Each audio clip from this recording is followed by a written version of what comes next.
Bisnis itu pakai otak, bukan pakai modal. Kalau bisnis itu pakai modal, semua orang yang pinjam di bank udah pasti semuanya kaya dong. Benar. Kalau background gue sebenarnya awalnya gue kuliah di Amerika ya. Gue emang kalau ditanya privilege, mungkin ada privilege. Ada privilege betul. lah. Privilege gue itu gue bukan dari keluarga yang susah. Gue juga sekolah di luar negeri di Amerika gitu. Itu privilege. Di mana dulu? S1 ya? S1. Gue S sampai S2. Oke. Di San Francisco. Wow, berarti lu berarti master degree Di entrepreneur sama marketing. Wow, oke, di Iya, SF ya? SF. Oke.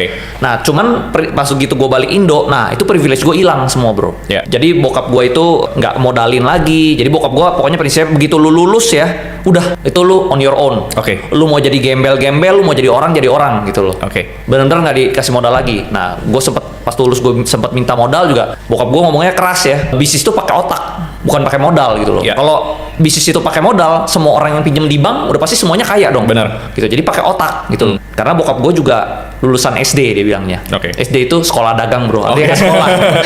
Artinya nggak sekolah gitu loh. Oke. Nah, dia bilang dia dari nggak sekolah, bahkan dia dari daerah, Ya. dia beranikan diri keluar dari zona nyamannya. Dari Belitung ya, dia orang Belitung pindah ke Jakarta, itu bahkan cuma pulau kecil gitu. Ya.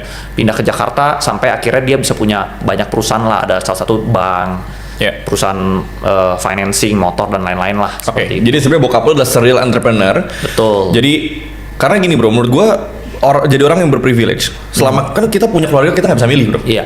Ya itu bisa dimanfaatkan sebaik mungkin. Iya. Tapi gue pun banyak bro yang teman-teman gue bokapnya konglomerat, tapi nggak se-driven lu, ngerti nggak Iya, sih? iya. Kayak nggak gigit gitu semangatnya. Betul. Nah, lu mau tau nggak yang bikin gigit itu apa? Apa? Lu harus tarik semua hartanya. Nah, waktu itu gue Oke. misalnya di Amerika itu, jujur gue di Amerika itu privilege, gue naik Mercy bro. Oke. Dibeliin Mercy. Nah, Oke. begitu misalnya mobilnya semua lu tarik, lu akhirnya lu mau balik ke kejayaan lu yang dulu. Bener. Gitu loh.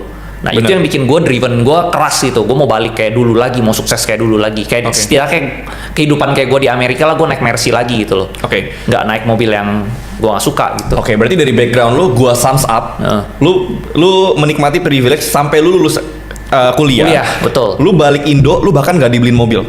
Nggak. Lu harus Gue bahkan kerja. cuma pinjem mobil kantor doang. Oke, Pakai lu mobil kantor. Pakai mobil kantor, lu harus Yes. kerja untuk membeli semuanya sendirian. Yes, betul. Mobil tuh gue beli sendiri. Rumah. gue beli sendiri. Semua Oke. sampai sports car yang gue punya sekarang semua gue beli sendiri, bro. Oke. Ini Bahkan furniture di dalam rumah gue beli rumah aja. Nggak ada tuh orang tua gue beliin furniture, nggak ada. Gue isi semua sendiri, bro. Oke, ya jadi prinsip orang tua lo adalah ya walaupun gua kaya, tapi gue juga mau lu berjuang ngebangun empire lu sendiri lah ya. Betul.